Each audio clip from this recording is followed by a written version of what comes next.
Hello and welcome, Saskia, devotional goddess here. I'm back. I've noticed that I've been retreating since my cancer journey to, I think on a subconscious layer or level, I've been recalibrating and contemplating and reassessing who am I after this, life-changing journey that I've been on. And I find myself getting more and more clarity, and especially for this new year ahead, 2024, feeling the need to voice again and be more present and prevalent and vocal here on my YouTube channel. So my commitment is to me and to you to show up more consistently again, and to share meditations, share teachings, all of that. So I will continue to do that.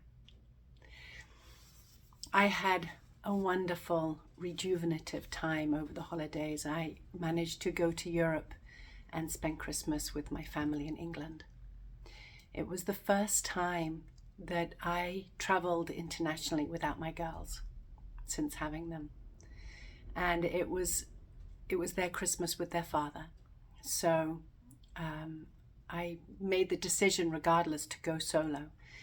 On a heart level, it was that split in two of like, I know I need to go, but it was also honoring the heartbreak that they couldn't be with me, or the difficulty and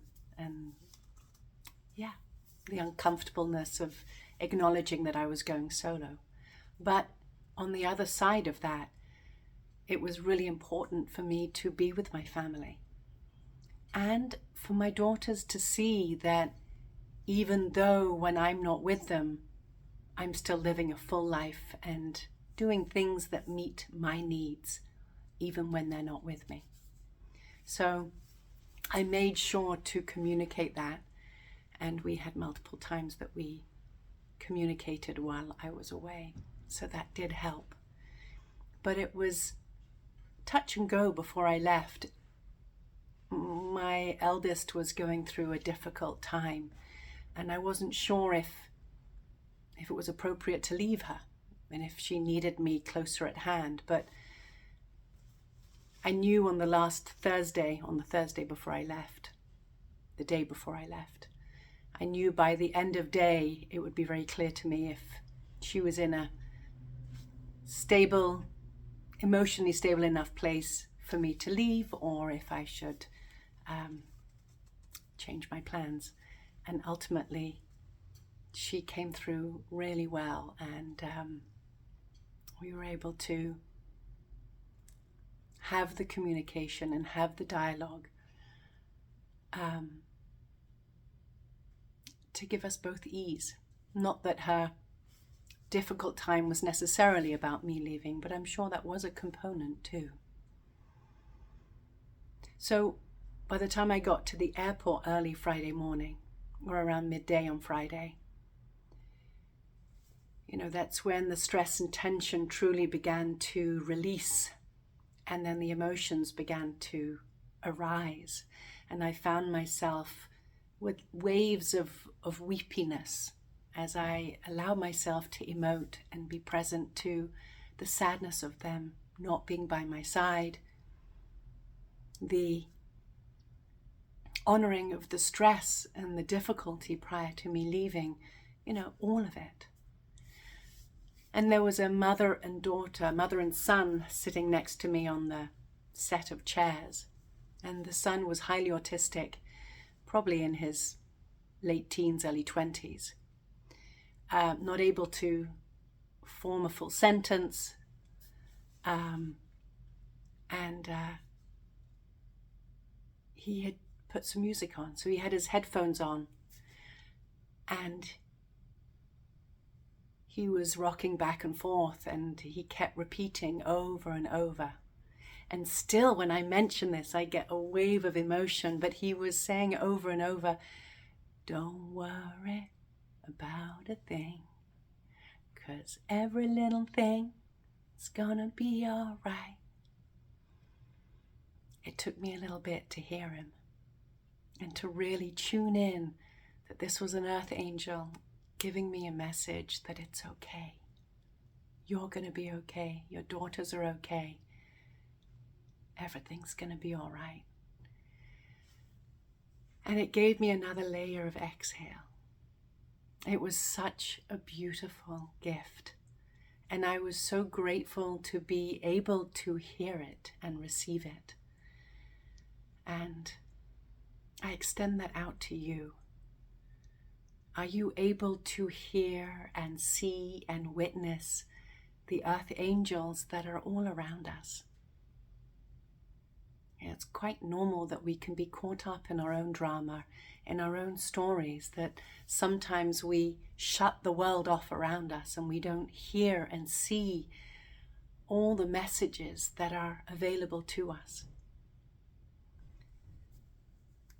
So I wanted to share that, as it's a beautiful illustration of how we are being carried when we're able to, one, allow ourselves to be vulnerable to the truth of where we're at, but also to allow ourselves to hear the messages that are speaking to us through nature, through earth angels, through friends and loved ones. Being back in England and being solo without having to hold the space with my children was a gift as well. To be present in a different way to my family, to allow myself to restore and rejuvenate in the ways. And often it's not until you come back that you're able to reflect that I also got to see another layer, that in being away I realized, or in returning I realized, that my mind wasn't continually going. In the mornings, I didn't wake up with, I have to do this, I have to do that, what are the girls having for dinner? What are we having, what's for lunch? What bills do I have to pay? The whole list that we carry as parents and as single parents. So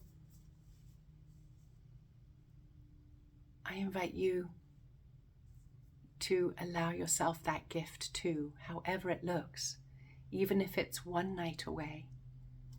Is it 3 nights away? Is it a week away? Is it having a massage so that you can allow yourself to receive? Being with my family and staying at my brother and sister-in-law's. My sister-in-law is an amazing chef, and she planned all these wonderful meals. And that was another way I could receive and just be present and be fed, not only by food, but also by loving companionship and company of my family. And I honor that I am truly blessed to have the family that I have, and where we had lots of laughter. There was one evening towards the end where I shared something and the response made me shut down, because it was, no, you don't believe that, do you? Oh my goodness. But I realized afterwards, well, I was aware at the moment that it was my own personal wounding that it triggered. And it was my second to last night, and I was like, I am not leaving with this wounding, because I don't want to alienate myself because of my own wounding from these people that I love. And once I began to be able to sit with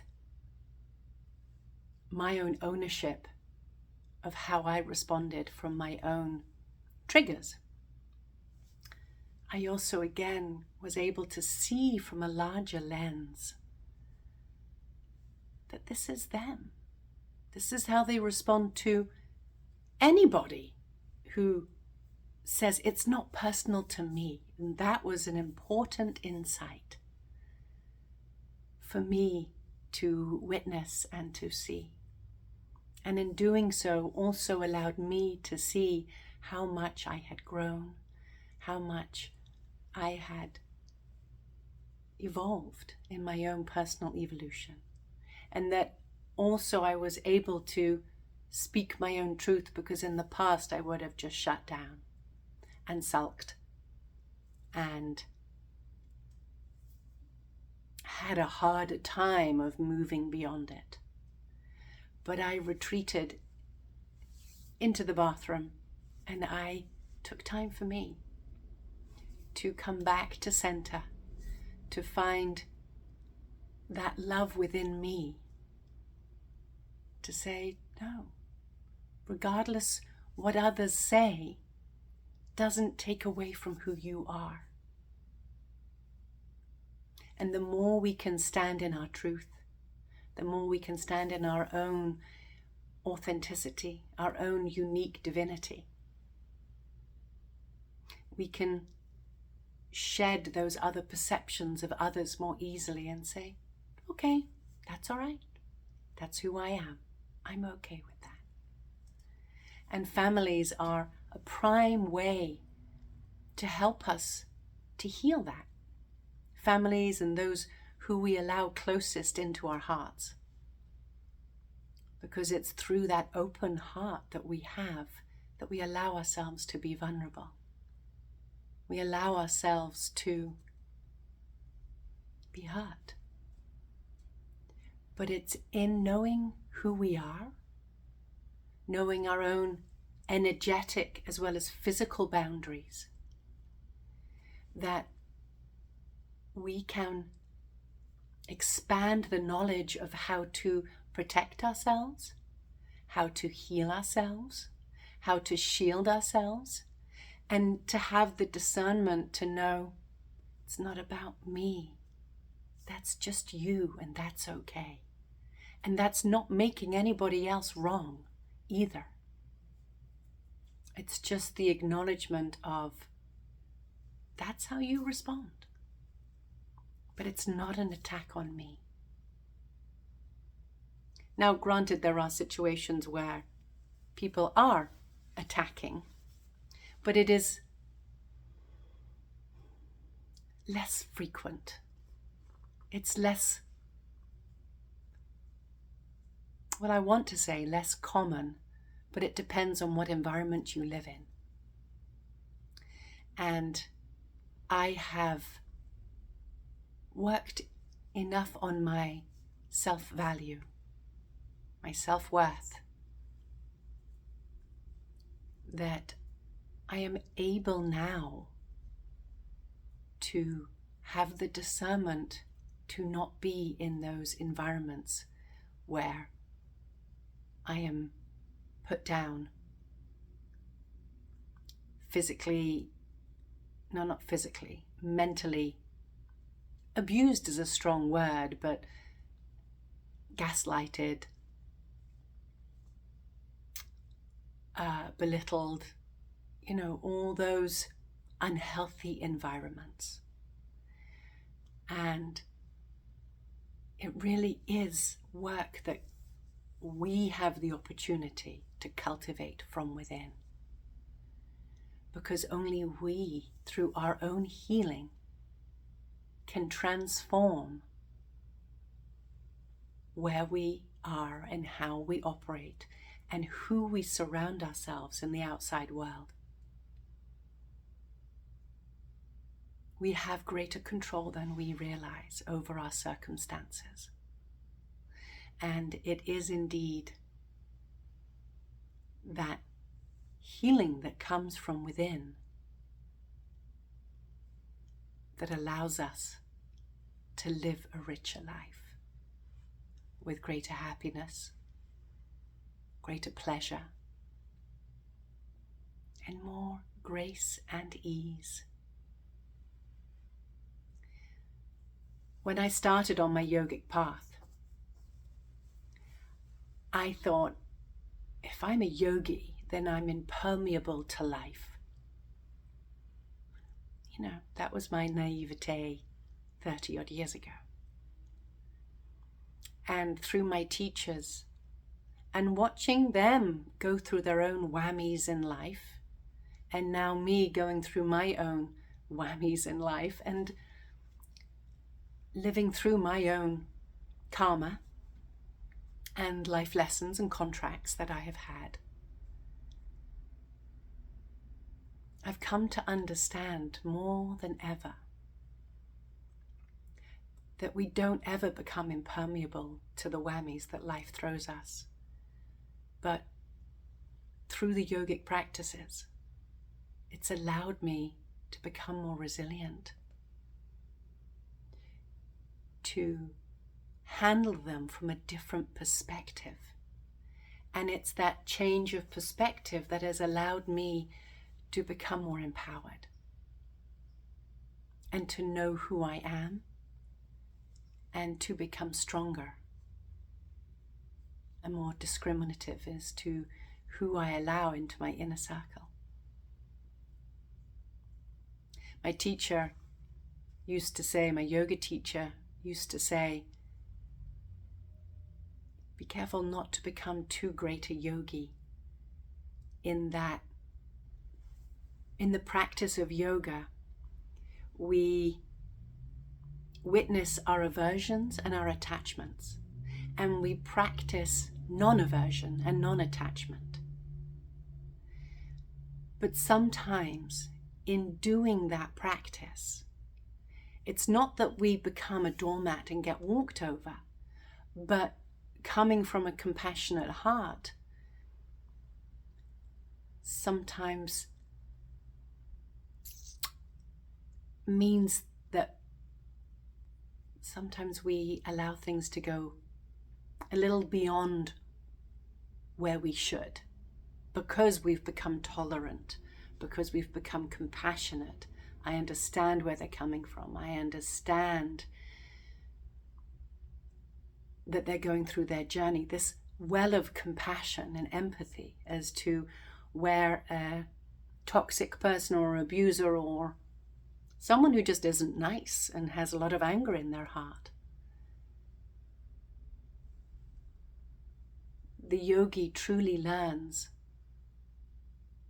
even though they have compassion, they have discernment, to still have that line in the sand. But within that line, address it with compassion rather than tit for tat, rather than frustration, aggression. You did this to me, I'll do it back to you. Still choosing to rise above and say, no, this is the line in the sand and you are not crossing it. And the yogic path has helped me to discern where my line is in the sand, and it has become more defined, because I didn't really know where that line in the sand was, because I didn't know what I was worthy of accepting. And in that worthiness, in that cultivation of self-love, I am more able to say, no, thank you. I'm not accepting this in my life. I wish you well.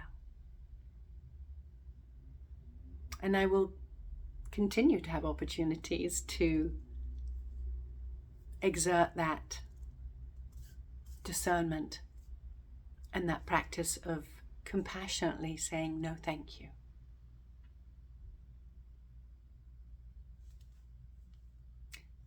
So if you find yourself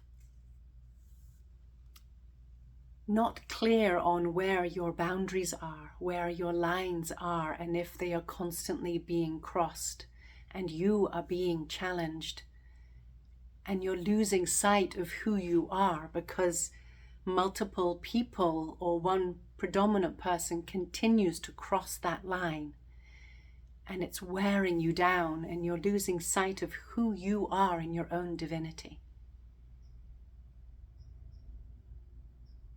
Seek help. Work with someone. I've often said I don't have a doctorate or a degree behind my name, but I have ample of life experience. From divorce to solo parenting to COVID and cancer and toxic relationships, where I have learned how to draw the line, how to stand up,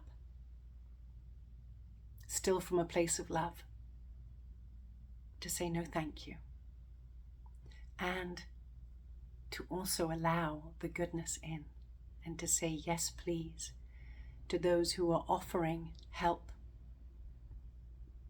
love, because the reciprocity is so very important in life.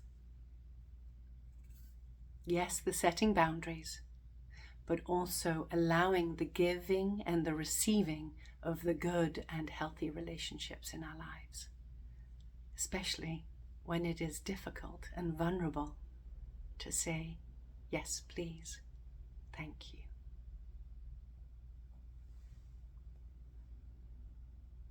All my information is below. It would be my utmost pleasure to work with you if any of this or all of this resonates. And I wish you an abundant, joy-filled 2024. Many blessings. Namaste.